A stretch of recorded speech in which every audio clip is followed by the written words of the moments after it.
আওয়ামী লীগ কী উদ্দেশ্যে বিএনপিকে কি আশ্বাস দিয়েছিল? অনেক অবাক করা তথ্য বিএনপি এখন জাতিকে জানিয়ে দিল।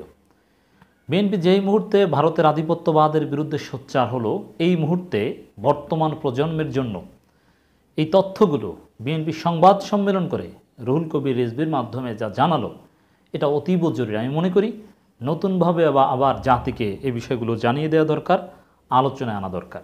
দর্শক, এই সংবাদ সম্মেলনটা একটু ছোট করে বিশ্লেষণ করে আপনাদেরকে শোনাতে চাই। অ্যাডভোকেট রুহুল কবির রিজভী সংবাদ সম্মেলন করেছেন।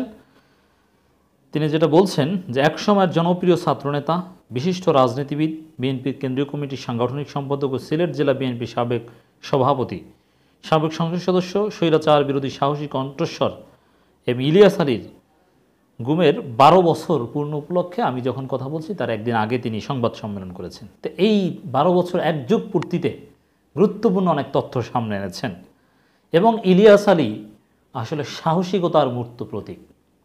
ইলিয়াস আলী আধিপত্যবাদ বিরোধী শক্তির বিরুদ্ধে সোচ্চার কণ্ঠের প্রতিনিধি। অতএব এই মুহূর্তে ভারতের আধিপত্যবাদের বিরুদ্ধে সোচ্চার থেকে যদি বিএনপি গণতন্ত্র পুনরুদ্ধার আন্দোলন করতে চায়, তাহলে ইলিয়াস আলীর আদর্শ ধারণ করতে হবে। খালেদা জিয়া, জিয়াউর রহমানের আপসহীন আদর্শ, নন দালালি আদর্শ ধারণ করতে হবে। কোনো দালালি করা যাবে না, কাউকে ছাড় দেওয়া যাবে না। স্বাধীনতা, সার্বভৌমত্ব সবার উপরে। তাকে ফিরে পাওয়ার অধীর অপেক্ষায় আজও প্রহর গুনছেন তার স্ত্রী, সন্তান, পরিবার সহ দেশের অগণিত নেতাকর্মী।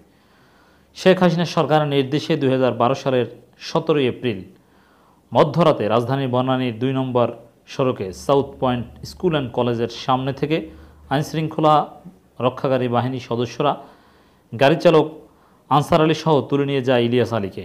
এরপর গাড়িটি পাওয়া গেলেও হদিস মেনেনি তাদের। একথা আজ জনগণের সামনে স্পষ্ট যে এই ফ্যাসিবাদী সরকারই ইলিয়াস আলীকে গুম করেছে। কর্তৃত্ববাদী শেখ হাসিনা সরকারের বিরুদ্ধে আবশ্যিক সংগ্রাম আর টিপাইমুখবাদ ও সীমান্ত আগ্রাসনের প্রতিবাদে সিলেট অঞ্চলে গড়ে ওঠা গণ আন্দোলনের নেতৃত্বের কারণে ইলিয়াস আলী রাষ্ট্রযন্ত্র ও দেশি বিদেশি অপশক্তির গাত্রদাহের প্রধান কারণ ছিল।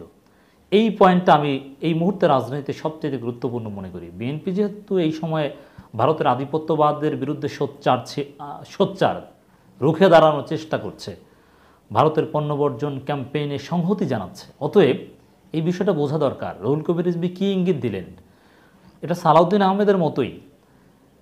ইলিয়াস আলী ভারতের আধিপত্যবাদের বিরুদ্ধে সোচ্চার ছিলেন, এই কারণেই হয়তোবা তাকে গুম হতে হয়েছে এবং তার কোনো হদিস এখনও পাওয়া যায়নি। সালাউদ্দিন আহমেদের ক্ষেত্রেও সেম।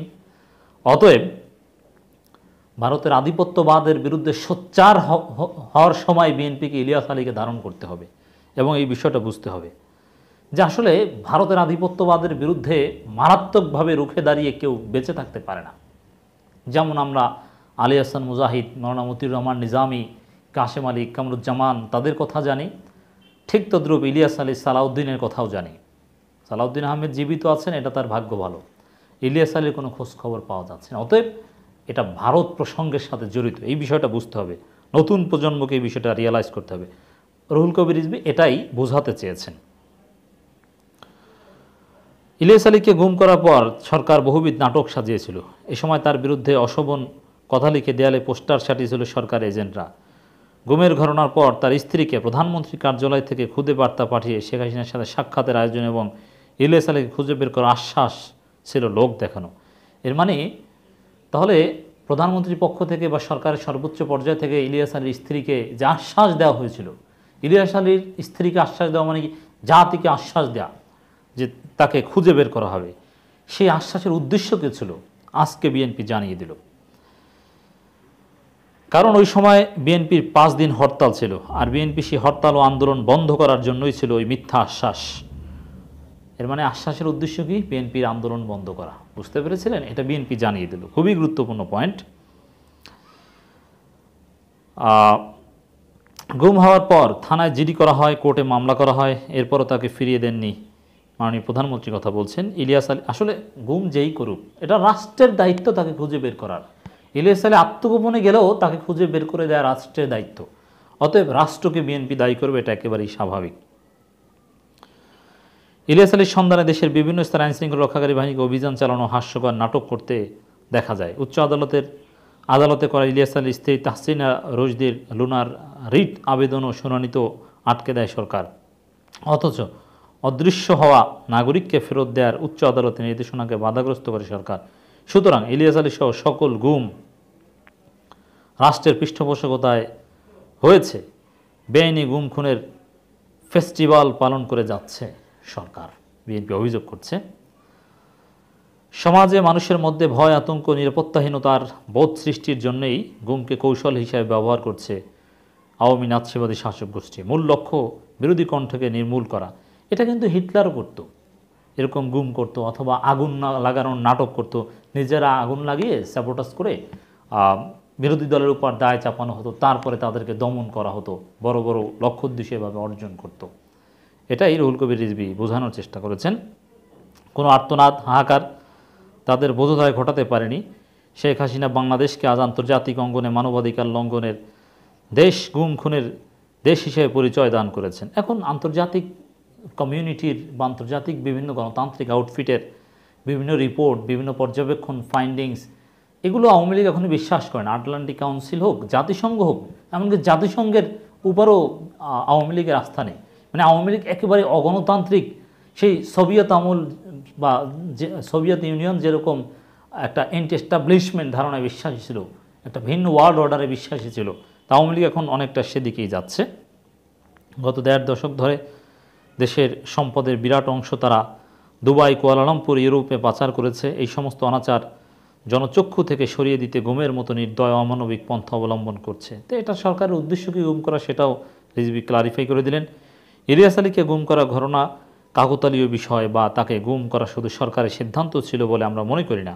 আমাদের বুঝতে হলে কী কী কারণে তিনি গুম হলেন। বাংলাদেশের স্বাধীনতা, সার্বভৌমত্ব রক্ষার পক্ষে টিপাইমুখবাদের বিরুদ্ধে তার সোচ্চার অবস্থানের কারণে ইলিয়াস আলী কাজ অদৃশ্য। এর মানে ভারতের হাত, এটা বিএনপি সাফ জানিয়ে দিল। ভারতকে বিএনপি দায়ী করছে ইলিয়াস আলী গুমের পেছনে, এটা বুঝতে আর কিছু বাকি থাকার কথা নয়। দর্শক, এই মেসেজ, বিএনপির এই মেসেজ যে বিএনপি ভারতকে দায়ী করছে ইলিয়াস আলী গুমের পেছনে, জাতিকে জানিয়ে দেওয়া দরকার বলে আমরা মনে করি। যারা গণতান্ত্রিক সরকারের বিরুদ্ধে সোচ্চার, তাদেরই অত্যন্ত সচেতনভাবে সরিয়ে দেওয়া হচ্ছে, গুম করা হচ্ছে, আয়না করে আটক রাখা হচ্ছে, ভারতে নিয়ে যাওয়া হচ্ছে। তার প্রমাণ অভিনব গুমের শিকার হয়েছে সাবেক প্রতিমন্ত্রী দলের জাতীয় স্থায়ী কমিটির সদস্য সালাউদ্দিন আহমেদ। যাই হোক দর্শক, এটা তো আপনারা বুঝে গিয়েছেন। শুধু ইলিয়াস আলী, সালাউদ্দিন আহমেদ নয়, মাওলানা নিজামী, মুজাহিদ থেকে শুরু করে জামাত নেতাদের যে কারণে ফাঁসি দেওয়া হয়েছে, ওই একই কারণে ইলিয়াস আলী গুম। বিএনপি মাস্ট আন্ডারস্ট্যান্ড দেন, জনগণ শুড রিয়ালাইজ দ্যাট।